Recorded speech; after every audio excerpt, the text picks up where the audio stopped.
Welcome to the Startup Funding Espresso. I'm Hall T. Martin, where we talk about how to raise funding and invest in startups and the time it takes to drink an espresso. If you have a question about startup funding or investing, please go to the website, startupfundingespresso.com, and type in your question into the chat bot in the lower right corner to receive an answer. I hope you enjoy this episode.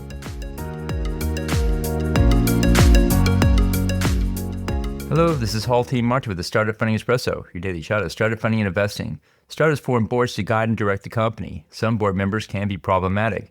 Here are the signs of a board member is toxic. Their ego outweighs their fiduciary duty to look out for the best interests of the company. They bully others to get their own way. They act in their own self-interest without regard to the interests of the business.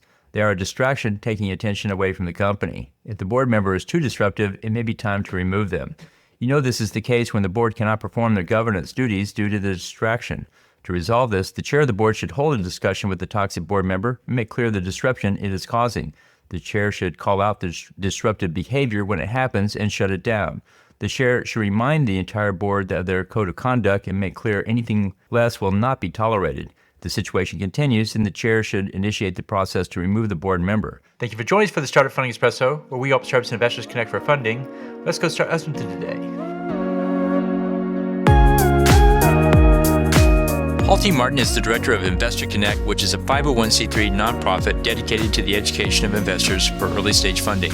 All opinions expressed by Hall and podcast guests are solely their own opinions and do not reflect the opinion of Investor Connect. This podcast is for informational purposes only and should not be relied upon as a basis for investment decisions.